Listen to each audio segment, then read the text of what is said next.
des passages au-dessus, des passages en dessous.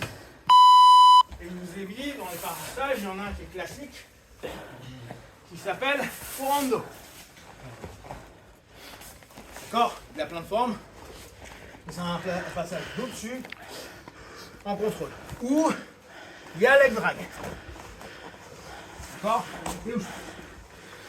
Là, on a un truc de bâtard.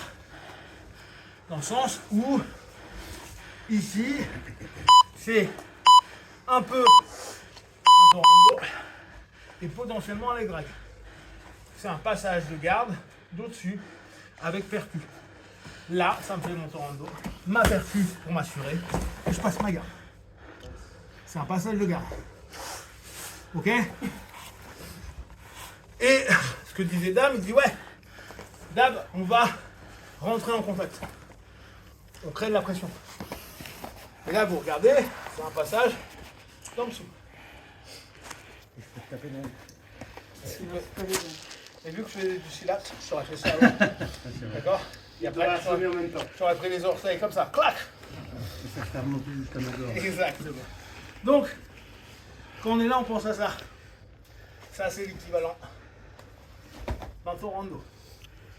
Sauf qu'en mode beau gosse, c'est dégueulasse, hein.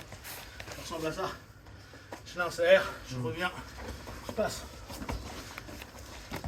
Ok?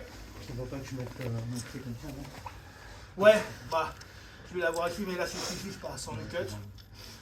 Plutôt pas mal. Bon, là, ce qui nous intéresse, j'ai fait tomber mon partenaire, je suis là. Mon idée pour l'instant, ça va être plutôt de revenir en pression sur cette idée-là. Double under. Là, on est parti d'au-dessus, donc je vais reprendre à partir de 0, mais globalement, d'ici, c'est intéressant. Hier, je vous disais, sur un principe pur, Luta / Jiu-Jitsu, vous n'avez pas besoin de mettre une pression. Sur une logique MMA, ça peut être intéressant. Je cale, je redresse, je pose, je percute. D'accord? Je mets une grosse pression, ce qui fait qu'après, je peux aller bosser. Chose qu'on n'a pas besoin sur la Luta. On n'a pas besoin de mettre cette pression pour pouvoir passer. Et on n'a pas besoin de lui esquinter la gueule avec les poings. D'accord? Pensez dans une démarche sportive MMA, plus je fais de dégâts, mieux c'est. En Luta, on aime les gens, donc on ne fait pas de frein.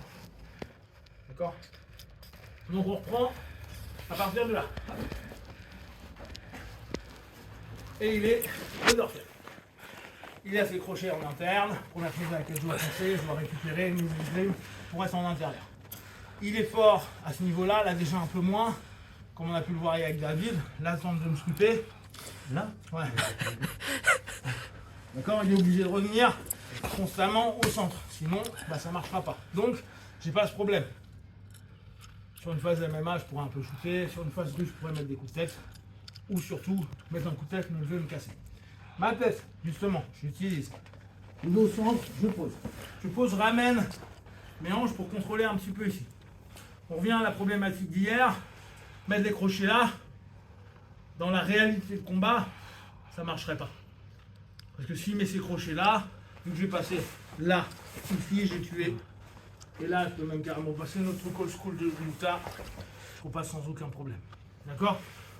Les crochets, quand il est allongé, on n'aura jamais réellement de problème. Vous pourrez dire, je ralentis le gars, je l'embête un peu, mais ça ne sera pas un passage de garde. Sauf que je te laisserai pas. Parce que je suis déjà arrivé aussi. D'accord? Donc, là, je suis au centre, j'ai pris ma phase de contrôle, et là, je commence mes escrimes. Alors, je rappelle, là, on a une configuration qui est particulière, qui est à partir de la butterfly. C'est volontaire, je vous fais faire à partir de la butterfly le double under, ce qui n'est pas hyper intuitif. Mais c'est pour éviter que vous speediez trop pour l'instant pour passer un bras et l'autre. Parce que si on ne le fait pas en butterfly, et qu'on le fait par exemple sur une garde ouverte, et je prends mon temps à passer là, Bim. il va me triangler.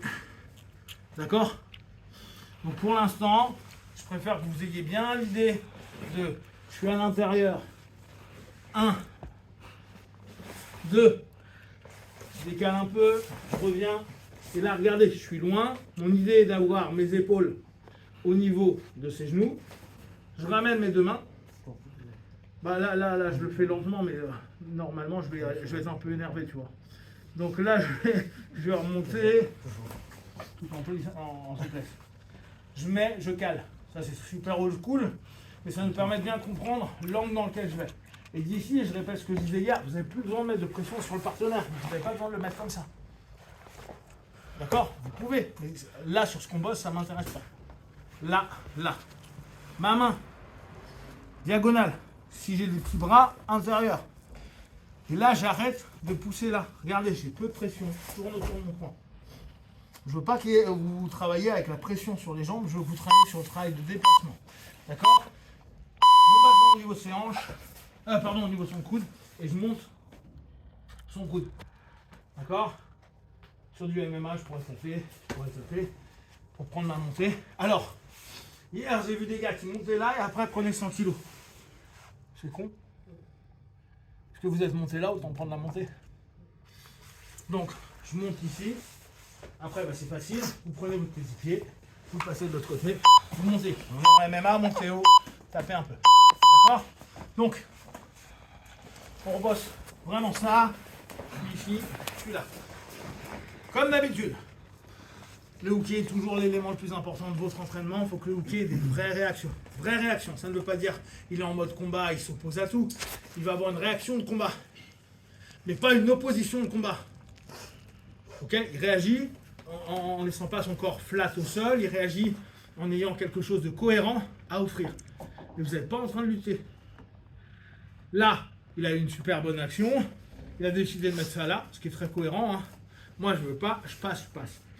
Dès que j'ai passé en interne, vous avez vu, réaction intéressante. Je repasse en interne, maintenant ma petite tête au milieu, pousse, jamais. Ok, c'est cool pour moi, il se décale en escape. Je passe mon premier bras, je passe mon deuxième. Je ramène les deux mains, je monte. Là, je peux faire un peu l'embêter. Je ne mets pas de poids, hein. Je décale, je reviens. Là, il a rentré son bras.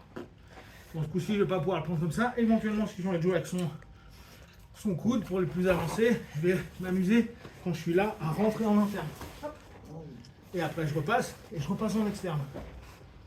C'est pour les plus avancés. Comme ça j'ai déstructuré. Je peux percuter, je peux prendre ma montre, je peux percuter. C'est bon pour tout le monde? Allez, j'y mets.